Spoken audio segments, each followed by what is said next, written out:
இன்று தேவர் திருமகனாரின் 118வது பிறந்த நாளில் அவர் ஜெயந்தி முன்னிட்டு பாட்டாளி மக்கள் கட்சியின் சார்பில் மதுரை மாநகரில் உள்ள அவருடைய திருவுருவச் சிலைக்கு மாலை அணிவித்து மரியாதை செலுத்தினார்.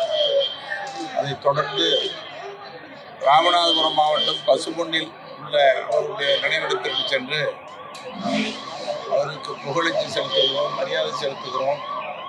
எங்கள் மருத்துவரையா அவர்கள் சார்பிலும் பாட்டாளி மக்கள் கட்சியின் சார்பிலும் அவரை போற்றுவோம், வாழ்த்துவோம், அவரை வணங்குவோம். குறிப்பாக தென் தமிழ்நாட்டில் மிகவும் வீரத்தோடு இருக்கிற முக்குளத்து மக்களுக்கு, தேவர் இன மக்களுக்கு பெருமை சேர்த்த ஒரு மகத்தான தலைவர். அவர் நாட்டினுடைய விடுதலைக்கு போராடிய தலைவர் என்பதோடு அவர் தமிழ்நாட்டில் மிகப்பெரிய புகழுக்கும் பெருமைக்கும் சொந்தக்காரர். தமிழ்நாட்டை கடந்து வட மாநிலங்களிலேயும் அவருடைய பெயர் ஓங்கி ஒலித்தது. காரணம், நாடாளுமன்றத்தில் அவருடைய சிறப்புக்குரிய பணி. சிறப்புக்குரிய அந்த பெருமானாரை போற்றுகிற வகையில், வாழ்த்துகிற வகையிலே தான் இந்த மருத்துவரையா சார்பில் இங்கே வந்து வருகின்றிருக்கிறோம். குறிப்பாக இன்று பார்த்தால் தென் தமிழ்நாட்டில் எங்கு பார்த்தாலும் இளைஞர்களும் பெண்களும் பெரியோர்களும் ஒட்டுமொத்தமாக திரண்டு வருகிற காட்சியை பார்க்கிறோம். இப்படி இந்த தேவர் என முக்குளத்து பெருமக்கள் விவசாயத்தை நம்பியிருக்கிற ஒரு தொழிலாக கொண்டவர்கள்.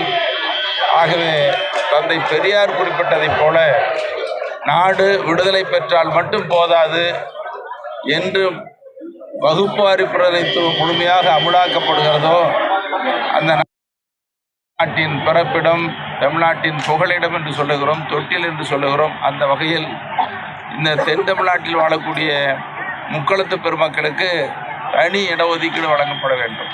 வன்னியர்களுக்கு, கொங்கு வேளாள கவுண்டர்களுக்கு, நாயுடுக்கு, நாடாருக்கு, முதலியாருக்கு, செட்டியாருக்கு, எல்லா சமுதாய மக்களுக்கும், பட்டியலின மக்கள் அவர்களுக்கும் பிரித்து வழங்கப்பட வேண்டும். எல்லா மக்களுக்கும் உரிய இடஒதுக்கீட்டை வழங்க வேண்டும் என்பதுதான் மருத்துவரையாவுடைய நோக்கம். அந்த வகையிலே தான் இந்த நாளிலேயும் இந்த கோரிக்கையை அரசு கொண்டிருக்கிறேன். பெரிய அரசியல் செய்தியை வர இது அது சம்பந்தப்பட்ட தேவர் திருமணம் மட்டும் பேசுவோம். செய்திகளை உடனுக்குடன் தெரிந்து கொள்ள கீழ்கண்ட கேபிள் மற்றும் டிடிஹெச் நெட்வொர்க்குகளில் எம்நாடு செய்தி தொலைக்காட்சியை காணுங்கள். பாதகம் செய்பவரை கண்டால் நாம் பயம் கொள்ளலாகாது பாப்பா. மோதி மிதித்துவிடு பாப்பா, அவர் முகத்தில் உமிழ்ந்துவிடு பாப்பா. அண்மை செய்திகளை உடனுக்குடன் தெரிந்து கொள்ள இணைந்திருங்கள் எம்நாடு தொலைக்காட்சியுடன்.